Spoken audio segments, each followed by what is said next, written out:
C'est à travers une conférence de présentation du rapport d'études sur la liberté d'association au Cameroun que l'ONG Nouveau Droit de l'Homme Cameroun a choisi de célébrer ce 25 mai 2021 la 6e édition de la Journée de l'Afrique, un rapport qui passe au peigne fin les différentes réalités que connaissent ces affiliations dans le pays. Bien, en ce qui concerne la liberté d'association au Cameroun, c'est que le cadre légal est un cadre légal favorable à l'expression liberté d'association au regard des ratifications et au regard des instruments africains, mais aussi au regard de la législation nationale sur la liberté d'association. Ça crée un environnement qui est propice, qui est favorable. Mais maintenant, dans la pratique, n'est-ce pas, de l'effectivité de la liberté d'association, nous avons relevé des obstacles aussi bien dans cette loi que dans le comportement des autorités administratives. Nous avons parlé des questions de financement des associations. On ne peut pas comprendre que plus du tiers des organisations soient enregistrées sur la base de la loi de 90, mais que cette loi de 90 elle-même encore dénie aux associations l'accès au fonds, au financement. La présence de Yannick Noah dans les couloirs du ministère du Domaine est la réponse que voudraient apporter ces Camerounais aux multiples problèmes que connaît leur pays. Voilà, nous avons donc un projet qui a été présenté. L'idée générale étant d'essayer de mettre en œuvre suffisamment d'énergie pour pouvoir développer le tennis au Cameroun. Le tennis étant un sport cher, il y a comme aujourd'hui des structures, certaines qui peuvent être améliorées, d'autres mises en état, et c'est de ces structures-là dont on a parlé. C'est-à-dire qu'après avoir acquis de la technologie de la connaissance, il est revenu à la terre natale pour le partage d'expériences avec les siens. Conscient de ce qu'il va falloir des infrastructures, le champion de tennis a demandé une audience au ministère des Domaines de Cadastre et Affaires foncières, ému de l'accueillir mais surtout fier d'apporter son accompagnement au projet de développement dont il est porteur. Monsieur Yannick Noah nous a rendu visite pour solliciter la mise à disposition des terrains pour ces projets. Au MINCAF, conformément à ce cadre de référence que constitue la stratégie nationale de développement, la 2030, nous avons la charge de constituer des réserves foncières et de mettre à disposition les terres pour les projets de développement. Quelques 8000 cas de Covid-19 enregistrés, environ 1500 décès, c'est là les dernières statistiques relatives à la propagation du coronavirus au Cameroun. Pour cas alarmants, mesures adéquates, l'EIFORCE, en synergie avec la coopération japonaise, a mis sur pied ce jour, au Palais des Congrès de Yaoundé, une session de travail, question de promouvoir le partage d'expériences nationales en vue d'une riposte globale à cette pandémie. La rencontre d'aujourd'hui s'est voulu un cadre de mutualisation des initiatives nationales dans le domaine de la lutte et la prise en charge des victimes de coronavirus. L'un des sujets phares inscrits dans l'agenda du sommet extraordinaire de la Commission du bassin du lac Tchad, tenu le 25 mai à Abuja, portait sur la situation au Tchad et son impact dans les pays voisins. Parlant justement de la situation sécuritaire et sociopolitique dans le pays depuis la disparition le 20 avril 2021 du maréchal président Idriss Déby Itno, les chefs d'État et de gouvernement de la CBLT ont pris l'engagement de soutenir le Tchad tant sur le plan politique que financier. Des appuis multiformes qui vont contribuer à conforter sa posture de leader dans la lutte contre le terrorisme dans son ensemble et renforcer la pression militaire déployée par le pays jusqu'ici pour réduire à sa plus simple expression la secte djihadiste Boko Haram, source de malheur en zone sahélienne et autour du lac Tchad. Décor de solennité ce matin au siège du conseil régional du Centre. Motif, la tenue par les 100 conseillers régionaux de cette collectivité territoriale décentralisée de la toute première session ordinaire. Après exécution de l'hymne national et vérification des présences effectives, le premier vice-président, par ailleurs président des séances, a décliné le menu de cette session. Cette première session, il se déroulera du mercredi 26 au vendredi 28 mai 2021.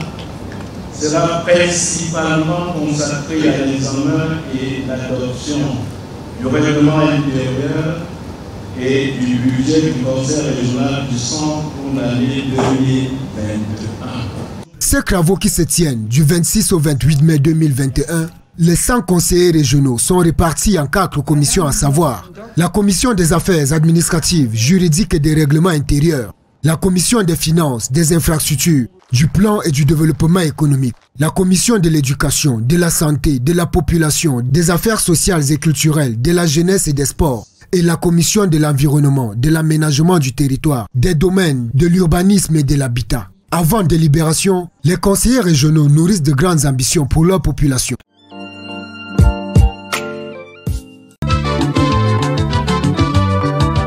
On n'avait pas encore fini de pleurer la cinquantaine de personnes englouties par la mort à la falaise de Sanchou qu'un nouvel accident vient de se produire à Tchang. Le coucher du soleil sera rouge son ce 25 mai 2021 dans cette partie du pays située dans le département de la Ménois, région de l'Ouest Cameroun. Sur le carreau de la mort, 5 personnes, bilan officiel, perdent la vie une fois de plus au même endroit. Les images qui parcourent les réseaux sociaux sont choquantes, d'autant plus qu'elles ravivent des souvenirs troubles, souvenirs douloureux. En effet, c'est à ce même endroit que 55 personnes avaient été calcinées au petit matin du 27 janvier 2021. Une hécatombe s'était produite à la suite d'une collision entre un bus de 70 places en provenant de Douala et une camionnette transportant du carburant frélaté. Mais à l'origine de cet autre drame, on parle d'un véhicule coaster immatriculé CH 003677, parti du département des Bamboutos pour Kekem.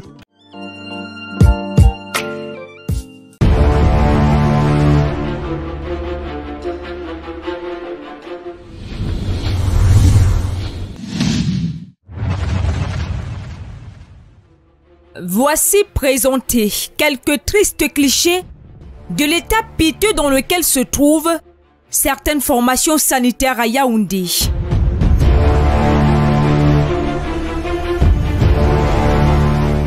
Des murs qui continuent de subir l'usure du temps. Dans cet hôpital public, connu de la cité capitale et dont nous choisissons de taire le nom, sa dernière cure de jouvence remonte certainement à quelques 5 années après sa construction. Dans cette aire de repos par exemple, le mot approprié perd aisément son sens au vu de ce voisinage douteux. Il faudrait alors doubler, voire tripler de vigilance pour ne pas recevoir la visite d'un compagnon rampant et dangereux. Dans cette autre formation hospitalière, ce qui reste de bitume sur la voie d'accès décrit à suffisance l'essoufflement des bâtiments internes parce qu'âgés de plusieurs décennies. Lorsqu'on parle de vétusté, celui-ci traîne derrière lui plus d'un demi-siècle. Cette bâtisse, appartenant au patriarche des hôpitaux au Cameroun, tient le coup malgré son âge avancé. Ces hôpitaux publics, filmés en caméra cachée, au-delà des questions de l'adéquation des plateaux techniques, rêvent de briller à nouveau de 1000 feux. Les grands conseillers de la mairie de ville de Bafoussam sont venus dans la capitale, siège des institutions, s'imprégner de la manière avec laquelle la mairie de ville de Yaoundé applique les bonnes pratiques de la gestion des villes telles que consacrées par le Code général de la décentralisation. Il s'est agi de voir concrètement comment la communauté urbaine de Yaoundé procède à l'assainissement, comment elle gère les aspects tels que le personnel et plein d'autres aspects. Et nous avons bénéficié de l'appui d'un certain nombre d'experts qui ont été sollicités, dont la présence a été sollicitée par le maire de la ville de Yaoundé. Cette mission d'étude et d'imprégnation a également permis aux grands conseillers venus de Bafoussam de cerner les contours de la nature des rapports entre les exécutifs communaux d'arrondissement et les super-maires, quand on sait que la mairie de ville de Yaoundé vient d'être en conflit avec les édiles des collectivités territoriales décentralisées. On a examiné les relations qui doivent exister entre le maire, le chef de l'exécutif et ses adjoints, l'apport des conseillers de la communauté dans le travail qui est attendu de la commune urbaine, les relations que la communauté urbaine doit entretenir avec les communes d'arrondissement, Donc tous ces aspects ont été abordés.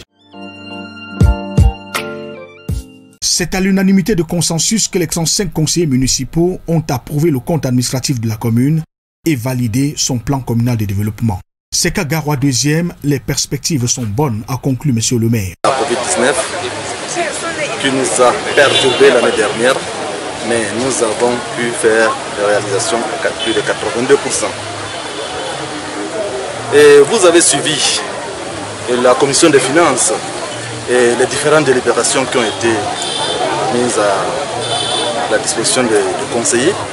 Mais la commune de Garoua 2e, avec tout ça, nous sommes en train de nous mettre en œuvre par rapport à toutes ces difficultés relevées par la commission des finances.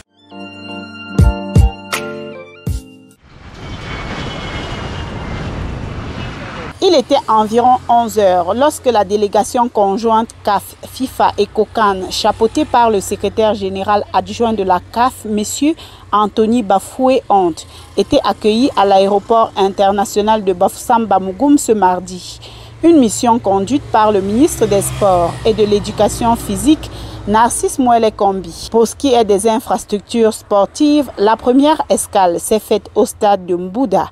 Ici, on découvre un gazon dont la verdure laisse à désirer. À côté, l'écran géant est déjà fonctionnel. Ensuite, à Bamendi, une démonstration du système d'arrosage a été faite. Le stade principal de Kwekon affiche fière allure, contrairement aux 2 stades d'entraînement précédemment visités. À côté, le stade annexe n'affiche pas un visage des grands jours. Un test du système d'éclairage du stade principal, cependant, démontre que la luminosité est bonne. 2 défaites et 1 victoire en 3 matchs. Tel est le bilan des forces armées police basketball messieurs au premier tour de la Basketball Africa League.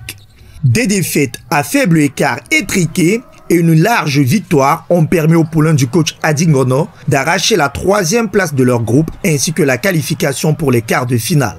Le plus important, c'est ce match contre AS Police parce que non seulement il y a la victoire au bout, qui qualifie, donc la qualification, mais surtout on a senti une amélioration. On a senti que FAP tirait des leçons des échecs passés et on a senti une équipe en progression permanente.